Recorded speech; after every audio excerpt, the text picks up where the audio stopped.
Hello everyone, welcome to my channel Sharmistha's happy লাইফে সবাইকে welcome. আমি শর্মিষ্ঠা ত্রিপুরা থেকে। আজকে হলো 12 জুন, মানে 12 তারিখ। আজকে হলো জামাই ষষ্ঠী। তো কালকে তো আমি আপনাদেরকে বলেছি, কালকে আমি আমার বাপের বাড়ি থেকে চলে এসেছিলাম, কেন কি কালকেই মেয়ে স্কুল খুলে গেছিলো।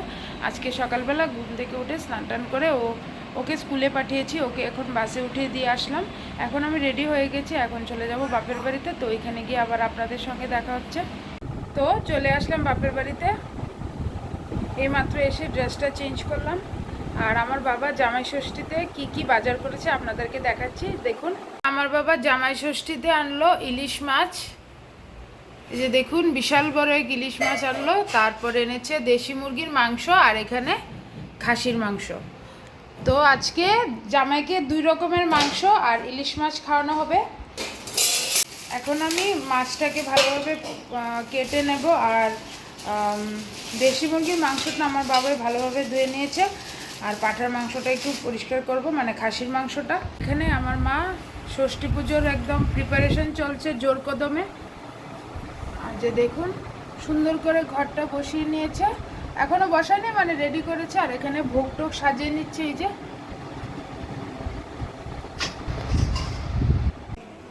এই যে দেখুন মাছ কাটা হয়ে গেছে। এখন মাছগুলোকে, যেগুলো বেস্তি মাছ আছে, এগুলোকে আমি কৌটার মধ্যে ভরে নিচ্ছি, ডিপ ফ্রিজে রেখে দেবো। আর এখানে যা মাছ রান্না হবে আজকে এখানে রাখছি। ষষ্ঠী মাকে বসিয়েছে ঘটের মধ্যে, এই যে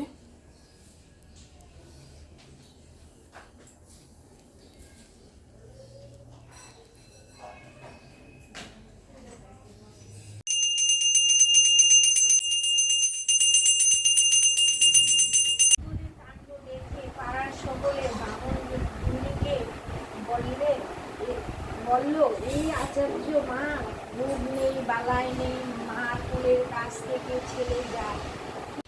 তো রান্নাবান্না মোটামুটি কমপ্লিট হয়ে গেছে। আর বাকি রয়েছে এই যে বকফুলের বড়া করব। আর ভাজা বড়া এতটা বেশি খায় না আমার হাজব্যান্ড, বকফুলটাই ভালোবাসে। তো মাংস হলে আর কিছুই লাগে না। তো এখানে দাঁড়ান আপনাদেরকে দেখাচ্ছি। তো এখন রান্না করেছি, ভাত হয়ে গেছে, সব কিছু হয়ে গেছে, শুধু বকফুলের বড়াটা বাকি আছে। আর এখানে রান্না করেছি ফ্রাইড রাইস, আর এখানে মাটন, আর এটার মধ্যে আছে ইলিশ মাছের সেদ্ধ।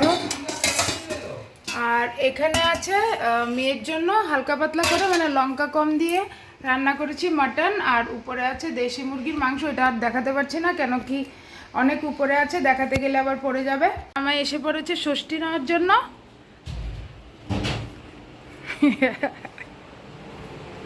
আর অ্যাকচুয়ালি কি আমি রান্না করার সময় কোনো ভিডিও করতে পারিনি, দেখেন ঘেমে কি অবস্থা। আজকে এত গরম পড়েছে কি বলবো। আর আমার মেয়েও স্কুলে চলে গেছে, কে ভিডিও করবে। আমি ট্রাইপডও আনিনি বাড়ি থেকে, এই জন্য আমি ভিডিও করতে পারিনি।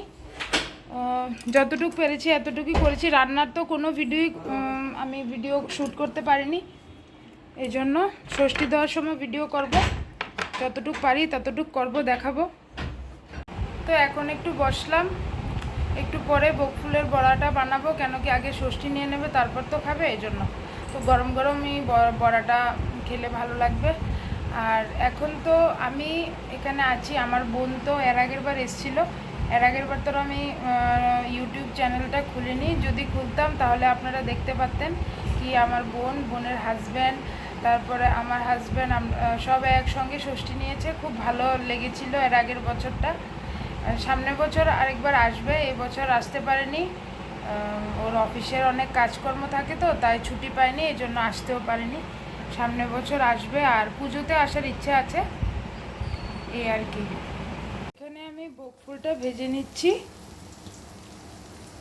আর এখানে পেঁয়াজ কেটে নিয়েছি। আমার মা এখন জামাইয়ের জন্য মিষ্টি টিষ্টি সাজাচ্ছে, আবার ফলও দেবে। আর এখানে থালটা সাজিয়ে নিয়েছে, থালটা রেডি করে নিয়েছে। আর এই যে সব মিষ্টি টিষ্টি ফল টল সাজিয়ে নিয়েছে।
বছর করতে করতে শেষ। হুম, এখন আমার বোনের সঙ্গে কথা বলছিল, কেন কি ও তো আগের বছর এসেছিল, এবার তো আসেনি। ওর একটু মিস করছে ও। দুইজন একসঙ্গে বসে খেতে হলে, এর আগের বার তো খেয়েছে একসঙ্গে বসে। খাওয়া দাওয়া করে একটু ফ্রেশ হয়ে আসলাম, মেয়ে চলে এসেছে স্কুল থেকে। আমি খাওয়া দাওয়ার শেষে তারপর আমার মা বলছিল যাওয়ার জন্য, আমি রেডি হতে হতে আমার মেয়ে চলে এসছে। এখন মেয়েকে ভাত দেবো, হাত পা মুখ টুক ধুতে গেছে, ড্রেস ট্রেস চেঞ্জ করে আসলে মেয়েকে ভাত দিয়ে দেবো, এই আর কি। পরে আবার আসছি তাহলে। হ্যালো এভরিওয়ান, কালকের ভিডিওটা আমি শেষ করতে পারিনি, তো নেক্সট ডেতে আবার আসলাম। তো আজকে আমার মেয়ে স্কুলে যাওয়ার কথা ছিল, ও স্কুলে যায়নি। এখন বাজে সকাল 9:30। তো ঘুম থেকে উঠেছি একটু লেট করেই। কালকে রাত্রেবেলা আমার বাপের বাড়ি থেকে রাত্রেবেলা ডিনার করে এসেছি, আর ভিডিও শ্যুট করতে পারিনি। তো আজকে হলো নেক্সট ডে। তো এখন মেয়ে পড়তে বসেছে, ও আরও আগে উঠেছে, আমি আর একটু উঠতে উঠতে লেট হয়ে গেছে। তো কালকে আমার বাপের বাড়ি থেকে আস্তে আস্তে 11:10 বাজলো। রাত্রে এসে দেখছি করি 11:10 বাজে। আমার হাজব্যান্ড এসছে রাত্রে, ওর জন্য আবার লুচি করে দিয়েছি। ও লুচি মাংস খেয়েছে, আর আমি ভাত খেয়েছি, আমার মেয়েও ভাত খেয়েছে। তো আমি আর লুচি খাইনি। তো কালকের ভিডিওটা পুরোপুরি শেষ করতে পারিনি, তো ভাবলাম কি নেক্সট ডেতে ভিডিওটা শেষ করব। তো আজকের ব্লগটা এখানেই রাখছি, নেক্সট ব্লগ নিয়ে আবার খুব তাড়াতাড়ি আপনাদের সঙ্গে দেখা হচ্ছে। ততক্ষণের জন্য সবাই ভালো থাকবেন, সুস্থ থাকবেন, সাবধানে থাকবেন। তাহলে আজকের মতো বাই বাই।